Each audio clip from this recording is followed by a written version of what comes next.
हरियाणा के पूर्व शिक्षा मंत्री और पंचकुला चुनाव के प्रभारी कंवरपाल गुर्जर हमारे साथ हैं। आज जब चुनाव प्रचार थम गया है, भारतीय जनता पार्टी का किस तरह का माहौल आप देख रहे हैं? देखिए, बहुत ही बढ़िया माहौल है और एक तरफा माहौल है। और मैं दावे के साथ कहता हूँ ये बात कि हमारा मेयर 30,000 से ज़्यादा वोट से जीतेगा और हमारे सारे पार्षद चुनाव जीतेंगे इनकी बार। क्या लगता है ये जो हवा आई है भारतीय जनता पार्टी की लहर जो पूरे भारत में हम देखने को मिल रही है, तो बाकी प्रतिद्वंदियों को इससे क्या सीख लेनी चाहिए? नहीं, हम क्यों कहेंगे उन्हें कोई सीख लेनी चाहिए।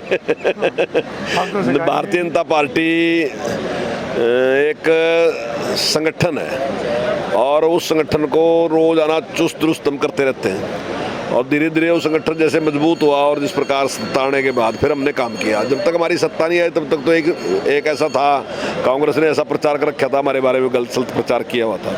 अब भी करते हैं वैसे ही, झूठा प्रचार करते हैं। लेकिन अब संगठन इतना मजबूत हो गया कि वो हर बात का जवाब दे सकता है और अब लोगों ने प्रैक्टिकल भी देख लिया कि भारतीय जनता पार्टी हर वर्ग के हित का काम कर रही है। चाहे वो गरीब आदमी है उसके लिए भी है, चाहे किसान है, चाहे व्यापारी है, हर वर्ग की चिंता आज भारतीय जनता पार्टी कर रही है। तो वैसे ही हर वर्ग का समर्थन भी पूरा मिल रहा है। पंचकुला चुनाव में देखा गया जितने भी वार्ड थे, कहीं ना कहीं जो कांग्रेस से थे या अलग लोग ज्वाइन करते रहे। आज भी यहाँ पे वार्ड नंबर 12 से जो निर्दलीय चुनाव लड़ रही थी ओमवती पुनिया, उन्होंने भी जो भाजपा के जो प्रत्याशी हैं उनको सपोर्ट किया। तो इस माहौल का श्रेय जो है किसको देंगे आप, कंवरपाल जी? देखिए, हमारे ही लोग थे। पूनिया जी हमारी पार्टी की थी, लेकिन उनको टिकट नहीं मिला इसलिए उन्होंने चुनाव लड़ लिया।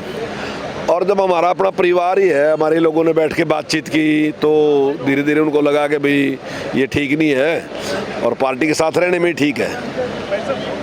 तो देर आए दुरुस्त आए, तो उन्होंने फैसला किया कि नहीं, मैं भी पार्टी के साथ ही हूँ।